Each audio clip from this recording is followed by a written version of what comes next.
Thanks for tuning in to the Jock Sports Podcast Show. I'm your host, Alex Hamilton, with Jake Smith. Today, in this special episode, we are going to be ranting about our favorite teams and why they can't do anything. I apologize for not uploading Monday, Wednesday, and Friday like I promised, but I will do that from now on. I'm with Jake Smith, and Jake, you're going to take it off first. Which team are you going to rant about first? The Kentucky basketball team. And I would like to say that Alex is actually incorrect, that we do actually win. So, unlike the teams he'll be talking about. But the thing I have to talk about UK is people who criticize and hate on them so much. Because this is a biased podcast episode. I'm going all out on all those haters. Jake, I'm going to take over first. Of course, I'm going to rant about the Cincinnati Bengals, how they cannot win a game, or how they cannot get a Super Bowl, even though they got Super Bowl caliber team. When they lost that game against the Steelers in January, I went upstairs and just cried because I was so angry on how they lost. But, of course, they always find a way to lose. It's the Bengals. And this season they're going to be good, but I do think they have a Super Bowl caliber team. They're going to be good this season, though. I think they'll go not as good as 12-4, but at least 11-5. I think the Pittsburgh Steelers will take the division, but the Bengals will go into the playoffs and probably lose again in the first round. It won't surprise me, but I always have hope in that. But also, they cannot win big games. They can't. The Broncos game back in late December, which could have put them as a first-round bye and rested Andy Dalton or rested the players for them to actually win a game. Probably not, but rested the players. But that lost, and also the Steelers game. They can't win any big games. Just don't be stupid, all right? Vaughn says perfect. Don't be stupid. Don't go and hit Antonio Brown when it's 1st and 10 on the Steelers' 45-yard line. When the Steelers got the ball with 18 seconds left, and back in January when they played them, just don't be stupid. Makes no sense. Don't go hit him. You did it on purpose. You could have moved it out of the way. Don't do it. It's just... And then Pac-Man Jones going, I'm causing a stir. The Bengals still could have won that game because it was at their 45-yard line, and it would have been like a 52-yard or something for them to get. It wasn't hard for them, but still. And they won the game, and I wonder if she just cried. It makes no sense. Like, one more thing. The Jeremy Hill fumble was another cause, but still, you got to stop them. You got to stop them, and then the coaching when you went to 2-point conversion instead of just going for one. That was the stupidest 2-point conversion I've ever seen. Just play smart football.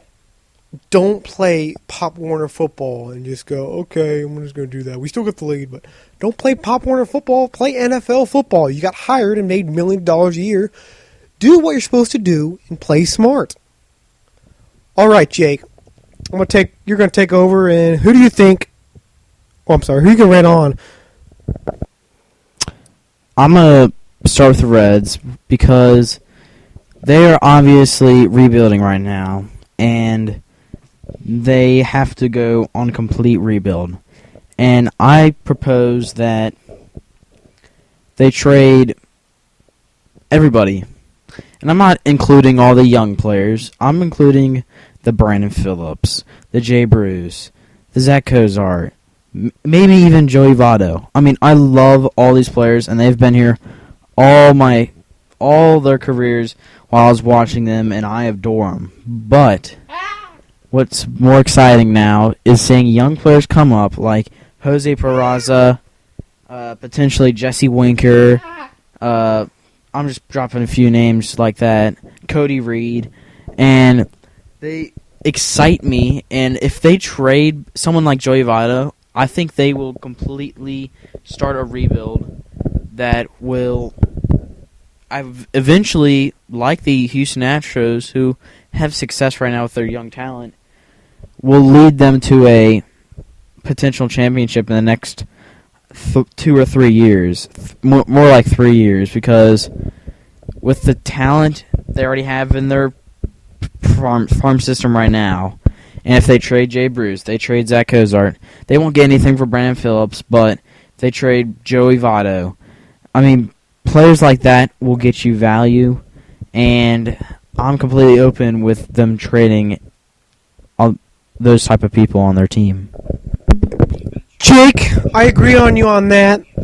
The one thing that bothers me the most is how they have no bullpen at all. Nothing at all.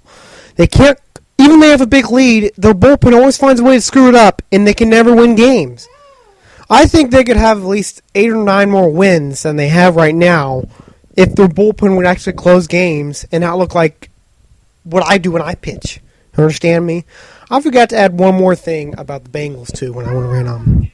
The Bengals lost a lot of talent this offseason with the loss of Mohamed Sanu going to Atlanta Falcons and, of course, Marvin Jones. So that the wide receiver core is down, but they added the guy from Pittsburgh, also William Jackson III from Houston in the first and second round, and they added Brandon LaFell from the Patriots.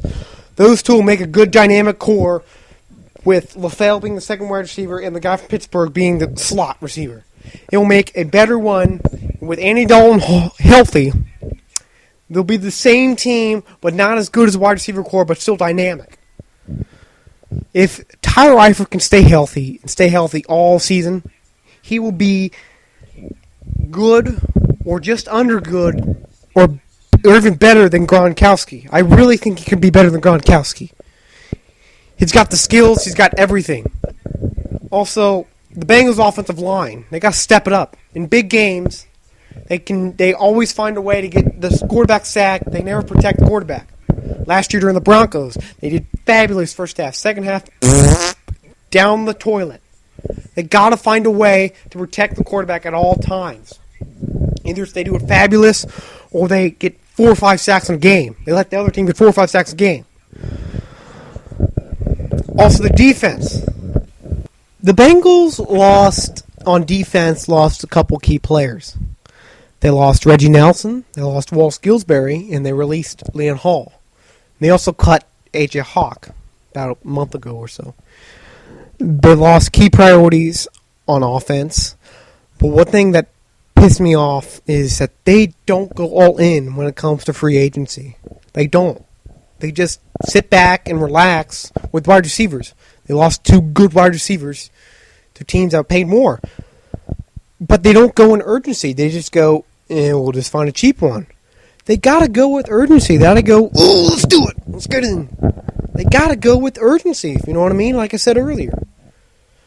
With the re-signing of George Iloka, Adam Pac-Man Jones, Vincent Ray is a win. Those 3 players were key to the defense last year and will be key in years to come. Pac-Man Jones has to keep his self-control. Vontez Burfict should take this. He is taking the suspension, and he should take it with pride and come back relaxed, more in control. And play with aggressiveness and just play football. Also, Marvin Lewis, if he doesn't win or doesn't win a playoff game or doesn't go far in playoffs, I think it should be his last year and should be fired. Mike Brown loves him, but Mike Brown doesn't make moves for the Bengals. He has to move on with Marvin Lewis if he doesn't do anything this year. This should be his last year if he doesn't do anything.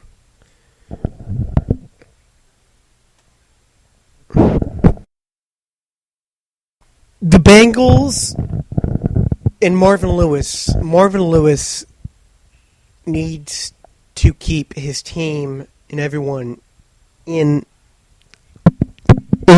line, and he needs to blame other players for what he does. He needs to say, this guy needs to step up. You understand me? He needs to step up. Can't just be loosey-goosey and be Sally. Got to be tough. That's what football's all about. And what other thing that makes me mad is how people blamed Marvin Lewis after the game for controlling his players. He can't control his players during the game while they're on the field, what they do. If he did that, then he would be on the field with them. If he knew that Vontez Burfict would have done that, I would have sit his butt on the bench. But if he did, then that's stupid by him.